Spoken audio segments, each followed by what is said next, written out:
your emotions walking into this building? I guess how do you feel going back? I mean, it's different than it would be if it was Rexall Place. It's a beautiful building, but I don't have any relationship to it or anything like that. So, it's fun to see. It's fun to come and see how, how spectacular it is, and the city of Edmonton, they deserve this. So it's fun to be here and see what it's like. But, I never played here, so I can't really say. Is it kind of tough because you had built so much here, and there was so much expectation about this building and this team, and is it tough kind of coming here and not being part of it? It is what it is. I don't know if the building really has anything to do with it. I was a hockey player, and I play on a 200 by 85 sheet. So the disappointing thing for me was that I wasn't able to be a part of the team there that I'd been a part of for so long. And I had played a lot of games, and I thought I played hard. So that was more the hard part. It's not really coming back to the rink or anything like that. It's more just at the moment when I got traded, that's what I was disappointed in. What do you think it will? I mean, you've played the team already. Maybe nice to have gotten that out of the way. But what do you think it'll be like being on the ice here in Edmonton again? Will it be emotional for you? Do you think? Or? I don't know. It's one of those things you just have to experience it, and I think that I'll get a good applause coming back here, and in the past when guys have come back and played, they've always been gracious to them, and I don't think it'll be any different. That's the kind of fan base and fans and people that are here in Edmonton. But I'm glad that I got the first game out of the way in New Jersey. That was really weird, even though it was in my home rink. Just having to play those guys that I've played with for so long. So I think that makes it a lot easier. But coming back and seeing even all the media and seeing the city is different. But I'm getting over it. Just as the day goes on. You played a big role in helping get Connor acclimated to the NHL. You kind of took him into your home, under your wing a little bit. As you see him at the top of the NHL points standings and sort of flourishing the way he is there some pride in that for you too? I think that's all Connor. I said, when I got traded, that he's one of those guys that you root for, and I'm not too surprised at how well he's doing in his second year. He's an amazing player, and the thing about Edmonton, they've always had guys in the top six that are fun to play with, and he's always going to have guys that are good to play with. He makes everyone around him better, and a really good person as well. So that's why I said when I got traded that those guys are the ones that you want to keep playing with and you want to keep seeing grow, and so those are the hard things. This team is notorious for having really nice video tributes to some of their former Warriors. You kind of hope that video tribute's early in the game so you can kind of focus on the game, or have you even thought about it? It's not really on my mind too much. I'm sure it'll be nice. I'm sure that the Oilers TV team will do a good job and everything like that, but I'm more looking forward to the game and trying to play well. It was a really weird game in New Jersey to play, and it took me a whole period to get into it and really just play hockey, so I want that part to go away as quickly as possible. Lots of fans were mad when you got traded. You've seen some since you arrived in Edmonton. What do you hear when you talk with them? I haven't seen anyone. I mean, I got here at 10 p.m. last night, and I took a cab over here, and so I really haven't seen a whole lot of people in the city. But tomorrow night, I think it's going to be fun.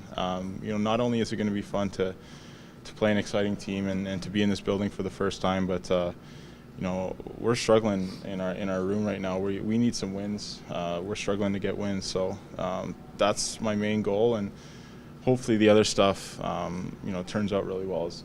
It can be a fun night for sure. How much? Is it strange out there today? I mean, you're out there in practice. The big Oiler logo is out there. It's a different rink, but it's still it's the Oilers, isn't it?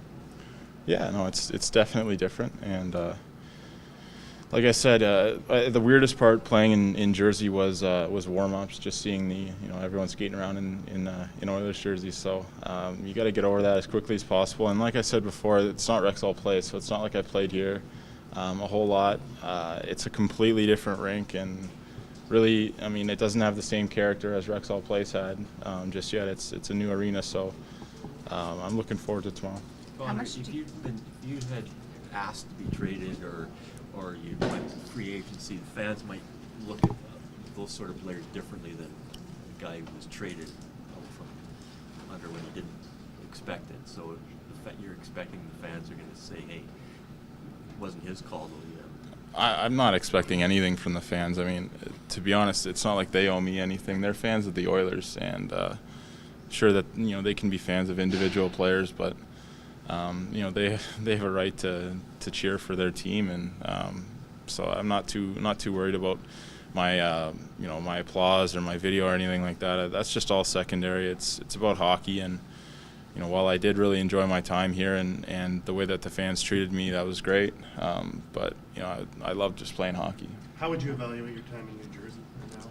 Your game, where it's at here? My game's okay. I think along with our team, just not where we want to be just yet. There's a lot of guys, including myself, that have to get going. I think I started really well. My last 10 games or so has maybe dropped off a bit, but I have a lot of confidence in myself, and I think it's games like tomorrow night where it's really easy to get up for. Sometimes that gets you out of it, and I'm looking forward to it. When you played Edmonton, were there guys that you talked to in the stoppages of play, or was there any of that? I don't really talk to guys during the games. I like to just focus on what I'm doing and that kind of thing. You smile at certain guys, but I think you save that for after the game. How much attention do you pay to the Oilers? Are you still watching games, or? At the start of the year, I was watching a lot and really, paying a lot of attention. To be honest, I pay attention to the whole league just like everyone else does, and certainly you see what's going on in Edmonton, whether they win or lose games, but I'm not as as invested as I was at the start of the year, and I think that's a good thing. Just kind of moving on and being a part of what we have here. Taylor, you were under lots of pressure to put up points here, and it's similar in Jersey, but is the pressure different in that market than maybe what you face day to day here to put up points? Yeah, I think it's more just the media that that you guys do a good job of keeping everyone accountable, I guess you would say, and while they do the same in New Jersey, it's more internally the pressure is, from coaches and GMs and stuff like that. And here in Edmonton, it's, coaches, GM, media. So it's a bit different. And some guys like that, some guys don't. I personally, it didn't really bother me either way here. I never really had a problem with the media in Edmonton. And while it's nice not to have the same attention in New Jersey, it doesn't really affect me. You were pretty honest about your feelings when the trade originally happened. I know a few months have passed now. Just coming back here, stir any of that up, that kind of frustration, that feeling of being slighted? No, it's a different. A lot of guys want to be traded. A lot of guys are anxious to leave their teams. I wasn't, and I was honest in that regards. In saying that, I'm really enjoying my time in Jersey. They're, they've made me one of their key guys, and it's on me to to produce and play well, and I enjoy that pressure. How did your group kill 8 hours on a plane yesterday? What did you do? A lot of poker. How much money did you lose? No, I didn't lose any. It almost seems like because it's a new arena, this is actually an easier transition for you. Yeah, that's. You do a lot of good members of Rexall, I guess. Yeah, first NHL game. And saying all this stuff to you guys, it's not like we had Stanley Cup parades here in Edmonton. There were a lot of losing, a lot of dark times. But through all those dark times, I really enjoyed my time here. So that's why it means a lot. Rexall Place was a really fun place to play. I always enjoyed, playing in front of fans, in front of a sold-out building, every night. That was a great experience to start my career.